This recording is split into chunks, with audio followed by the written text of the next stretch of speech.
नमस्ते बच्चों और प्यारे दोस्तों।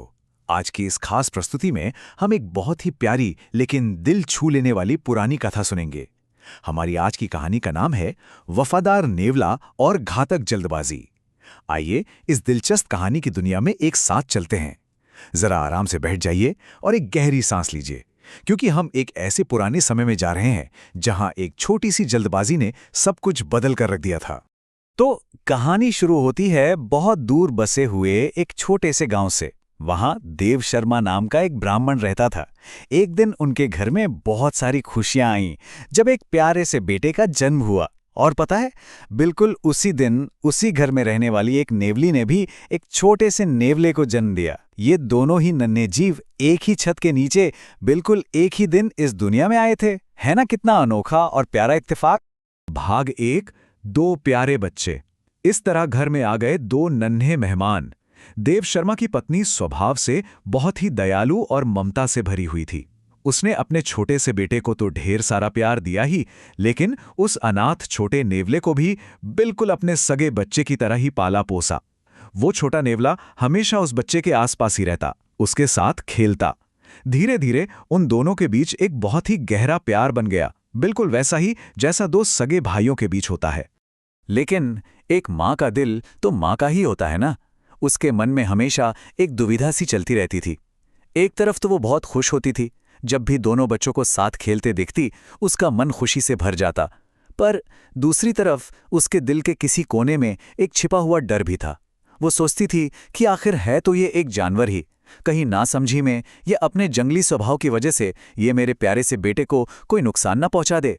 ये प्यार और डर के बीच का एक बड़ा ही मुश्किल सा संतुलन था। भाग 2, अकेलापन और खतरा। कहानी यहां से थोड़ा सा अलग मोड़ लेती है। एक ऐसा दिन आता है जब माँ का वही छिपा हुआ डर बिना जाने ही एक बहुत बड़ी मुसीबत को बुलावा दे देता है। कई बार ऐसा होता है ना कि हमारी आशंकाएं ही ऐसी स्थिति खड़ी कर देती हैं जिसके बारे में हमने कभी सोचा भी नहीं होता। आइए देखते हैं कि उस दिन असल में हुआ क्या था। तो हुआ ये कि देव शर्मा की पत्नी अपने छोटे से बेटे को एक पेड़ की ठंडी छांव में सुला देती है और पास के तालाब से पानी भरने के लिए निकल पड़ती है। पर जाने से पहले वो देव शर्मा से साफ साफ कहती है कि वो वहीं रुके और बच्चे का ध्यान रखे। लेकिन पत्नी के जाने के बाद देव शर्मा सोचता है कि अरे, नेवले और बच्चे में तो इतनी गहरी दोस्ती है, वो उसे भला क्यों काटेगा। और बस यही सोचकर वो थोड़े से पैसों और भिक्षा के लालच में वहां से चला जाता है। अब वो छोटा सा बच्चा उस पेड़ के नीचे बिल्कुल अकेला सो रहा है। जरा सोचिए, अकेले सोते हुए उस मासूम बच्चे का क्या होगा। जरा उस दृश्य की कल्पना कीजिए मन में। एक छोटा सा मासूम बच्चा पेड़ की छांव में बड़ी गहरी नींद में सो रहा है। उसके माता पिता दोनों में से कोई भी वहां नहीं है। उसके पास है तो सिर्फ उसका वो नेवला दोस्त। चारों तरफ एकदम शांति है, लेकिन ये शांति किसी आने वाले बड़े तूफान का इशारा कर रही थी। भाग 3, बहादुर नेवला। बदकिस्मती से उसी समय बिल्कुल उसी जगह के पास बने एक बिल में से एक भयानक काला नाग बाहर निकलता है। वो बिल्कुल चुपचाप रेंगता हुआ उस मासूम बच्चे की तरफ बढ़ने लगता है। सोचकर ही डर लगता है ना। लेकिन तभी वो छोटा और बहादुर नेवला उस नाग को देख लेता है। वो काला नाग तेजी से बच्चे की ओर बढ़ता है। नेवले को तुरंत समझ आ जाता है कि उसके छोटे भाई की जान बहुत बड़े खतरे में है। और वो क्या करता है, बिना एक भी सेकंड बर्बाद किए वो बहादुर नेवला अपने भाई को बचाने के लिए उस खतरनाक काले नाग पर टूट पड़ता है। दोनों के बीच एक बहुत ही भयानक और खतरनाक लड़ाई शुरू हो जाती है। नेवला खुद भी इस लड़ाई में बहुत बुरी तरह घायल हो जाता है। उसके पूरे शरीर पर चोटें लग जाती हैं, लेकिन वो हार बिल्कुल नहीं मानता। अपनी जान की परवाह किए बिना आखिरकार वो उस नाग के टुकड़े टुकड़े कर देता है और अपने भाई की जान बचा लेता है।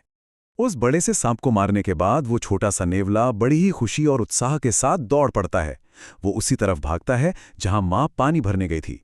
भले ही उसका पूरा शरीर खून से सना हुआ था, लेकिन उसका दिल गर्व और खुशी से भरा था।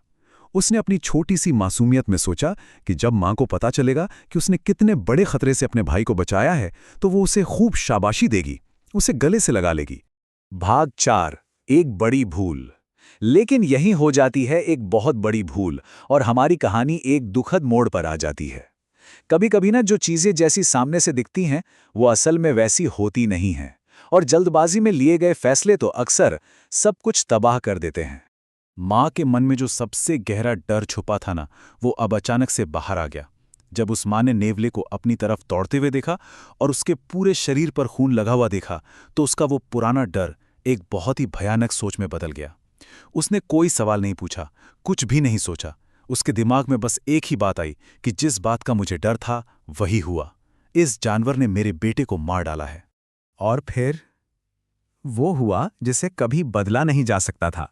बहुत ज्यादा गुस्से, दुख और अंधकार में डूबी हुई उस मां ने बिना एक पल भी सोचे समझे अपने सिर पर रखा हुआ पानी से भरा भारी घड़ा उस छोटे से नेवले पर पूरी ताकत से दे मारा। पानी से भरे उस भारी घड़े की चोट वो नन्हा और पहले से ही खून से लथपथ नेवला बिल्कुल सह नहीं पाया। और वहीं बिल्कुल उसी पल उस बहुत ही बहादुर और वफादार नेवले की मौत हो रही। घड़ा फेंकने के बाद वो घबराई हुई माँ भागती हुई उस पेड़ के नीचे पहुंची, और वहां पहुंचकर उसने क्या देखा? एक तरफ उसका प्यारा सा बेटा बिल्कुल सुरक्षित, बिना किसी खरोच के बड़ी ही शांत नींद में सो रहा था, और दूसरी तरफ बच्चे से बस थोड़ी ही दूरी पर एक बहुत ही भयानक काले नाग का शरीर कई टुकड़ों में कटा हुआ पड़ा था। ये सब देखकर बस एक ही पल में सारी सच्चाई उसके सामने आ गई। उसे नेवले की बहादुरी और उसकी वफादारी का एहसास हुआ। पछतावे के मारे उसका दिल फटने लगा, लेकिन अब बहुत देर हो चुकी थी। इतने में ही उसका पति देव शर्मा भी वहां वापस लौट आया। अपनी पत्नी को इस तरह रोते बिलखते देख वो भी एकदम घबरा गया, लेकिन अपने बेटे को सुरक्षित देखकर उसकी जान में जान आई। तब रोते हुए पत्नी ने उसे नेवले की मौत और उस पूरी घटना के बारे में बताया। बहुत ही दर्द भरी आवाज में उसने कहा, मैंने आपसे यहीं ठहरकर बच्चे का ध्यान रखने को कहा था, लेकिन भिक्षा के लोभ में आकर आपने मेरी बात नहीं मानी और उसी का ये परिणाम हुआ है। ये एक ऐसा भारी दुख था जो पूरी जिंदगी उन दोनों के साथ रहने वाला था। भाग 5, कहानी की सीख। ये दुख भरी कहानी हमें जीवन का एक बहुत ही महत्वपूर्ण और जरूरी सबक सिखाती है। हमारी इस प्यारी सी प्रस्तुति का मकसद सिर्फ एक कथा सुनाना नहीं था, बल्कि इसके पीछे छिपे इस गहरे ज्ञान को समझना भी है। इस ज्ञान को हम 3 बहुत ही आसान से शब्दों में समझ सकते हैं। पहला, रुको। दूसरा, सोचो। और तीसरा, फिर कोई काम करो। जब भी मन में बहुत ज्यादा गुस्सा हो या फिर बहुत डर लग रहा हो, तो तुरंत कोई भी प्रतिक्रिया देने से बचना चाहिए। अगर उस मां ने वो घड़ा फेंकने से पहले सिर्फ एक पल के लिए रुककर सोचा होता, जाकर सच्चाई देखी होती, तो आज वो प्यारा और वफादार नेवला जिंदा होता। सच मानिए, ये नियम हमारी जिंदगी के हर मोड़ पर काम आता है। इस पूरी कहानी का निचोड़ एक बहुत ही मशहूर और सटीक कहावत में छिपा है, बिना विचारे जो करे सो पाछे पछताए। मतलब जो बिना सोचे समझे काम करता है उसे बाद में रोना और पछताना ही पड़ता है। तो अंत में ये कहानी हमारे लिए एक बहुत गहरा सवाल छोड़ जाती है। आज हम जो भी फैसला लें, उसमें थोड़ा सा धैर्य और थोड़ी सी समझदारी कैसे एक बहुत बड़ा बदलाव ला सकती है? कहीं हम भी तो जल्दबाजी में कोई पानी की मटकी नहीं फेंक रहे? इसी विचार के साथ हमारी आज की ये कथा यहीं समाप्त होती है। हमेशा सावधानी से सोचें और समझदारी से काम लें।